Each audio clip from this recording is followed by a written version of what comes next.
Students, so we are going to start with the circular flow on income method and the methods of calculating national income.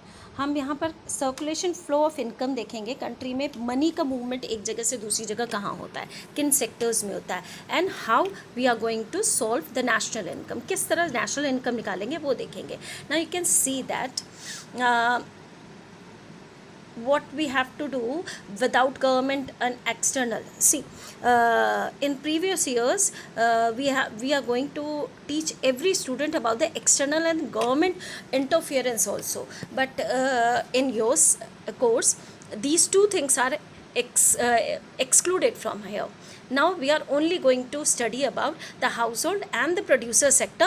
The means circular flow हम इन दो के बीच में देखेंगे, government और external का नहीं देखने वाले हैं. There are many fundamental 4 kind of contributions होते हैं, इन 4 के बीच में होता है. Now that can be before, they may be fundamentally for 4 kind of contribution. That is production of goods and services होता है, contribution made by the human labour होता है, रेम्यूनरेशन होता है, that is called a wages, contribution made by human labour जो होता है उन्हें वेजेस मिलता है, एंड कैपिटल का होता है उसे इंटरेस्ट मिलता है. यदि हम कोई भी चीज़ प्रोड्यूस करना चाहते हैं, we want to produce goods और services, 4 things should be needed. यानी फैक्टर ऑफ प्रोडक्शन 4 चीज़ें होती हैं, land, labour, capital, entrepreneur. Right, land, labour, capital, entrepreneur, the 4 things.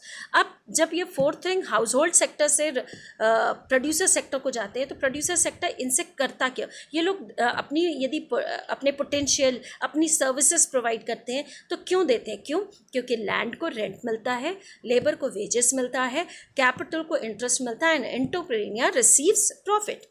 That's why they are giving the factor of production, and producer sectors gives them factor of payment. Right, it is in an economy there is only one way in which household may dispose of their earning by spending their entire income on the goods and services. अब सबसे पहले factor of production जब house hold से producing sector को गया, तो producer sector ने factor of payment किया. अब नेचुरल सी बात है, जब factor of production producer sector के पास गया तो प्रोड्यूसर सेक्टर ने उन 4 को मिलाकर किया क्या, उसने गुड्स एंड सर्विसेज प्रोड्यूस की.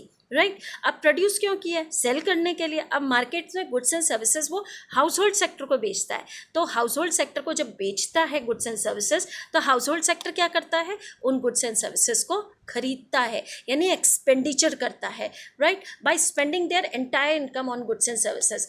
हम एज्यूम करके चलते हैं कि कंट्री में कहीं पर लीकेज नहीं है, हम घर में कोई अमाउंट जो हमारी इनकम आ रही है उसे घर में संभाल के नहीं रख रहे हैं, हम इकोनॉमी में यहाँ पर पढ़ रहे हैं कि इकोनॉमी में फ़्लो हो रहा है, जितनी इनकम मिल रही है वो कहीं पर यूटिलाइज हो रही है, बैंकों में जा रही है, इन्वेस्टमेंट में जा रही है, खाने पीने में जा रही है, एजुकेशन में जा रही है, हेल्थ में जा रही है, कहीं पर जा रही है. The other channels of disposing their income are closed. We have assumed that the household do not save this, do not pay taxes to the government, since there is no government. Taxes पे होता है, यहाँ पर हम government को interference दे नहीं रहे, तो अभी टैक्सेस की भी बात नहीं कर रहे हैं. तो in other words we can say that factor of production use their remuneration to buy. उनके पास जो भी है रेम्यूनरेशंस है, उससे वो गुड्स एंड सर्विसेज खरीद रहे हैं मार्केट में. ऐसा नहीं है कि वो उस पैसों को कहीं यूटिलाइज नहीं कर रहे हैं. By household to the economy is equal to aggregate expenditure. Natural सी बात है, जब हाउस होल्ड सेक्टर अपने पैसों का यूटिलाइज करता है तो इसका मतलब कहते हैं वो अपना खर्च कर रहा है, और खर्च करना मीन्स एक्सपेंडिचर है. The firm sale revenue and there is no leakage from the system. हमने अभी बात की, हम इमेजिन करके चल रहे हैं इकोनॉमी में कोई भी लीकेज नहीं कर रहा है, ऐसे घर में सेव करके नहीं रख रहा है जिसका कोई यूटिलाइजेशन इकोनॉमी में ना हो. There is no difference between the amount that the firm had distributed in the form of factor payment. जितना फैक्टर पेमेंट दिया गया है, हाउस होल्ड ने फैक्टर पेमेंट यानी लैंड को जो मिला है, लैंड को रेंट मिला है, लेबर को वेजेस मिला है, तो जिसको जो अमाउंट मिली है वो वापस इकोनॉमी में आ जाती है. यदि ये सर्कुलेशन मूवमेंट चलता रहता है, in the graphic also you can see that one flow is there, firm और हाउस होल्ड. फॉर्म यानी producing sector, household means household sector, we all are there.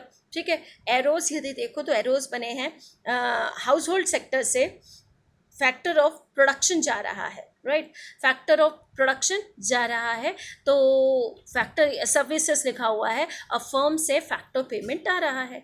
उसी तरह हम यदि देखते हैं फर्म्स जब इनको फैक्टर ऑफ प्रोडक्शन लगाती हैं तो गुड्स एंड सर्विसेज सेल करती हैं हाउस होल्ड को, और हाउस होल्ड सेक्टर का एरो फर्म्स की तरफ जाता है, यानी वो स्पेंडिंग करता है, यानी क्या करता है, एक्सपेंडिचर करता है। In this flow chart we have studied these all things in the online classes. I think is it clear to everyone about the flow chart, right. The method will be expenditure. तो हम 3 तरीकों से यहाँ पर national income निकालेंगे।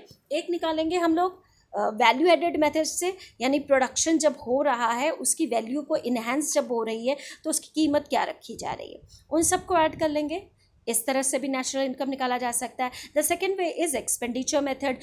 हम house hold sector का सारा एक्सपेंडिचर, सारा स्पेंडिंग को यदि ऐड कर लेंगे, दैट इज़ कॉल्ड है एक्सपेंडिचर मेथड, और उससे हम जब निकालेंगे तो भी देश की इनकम निकल जाएगी।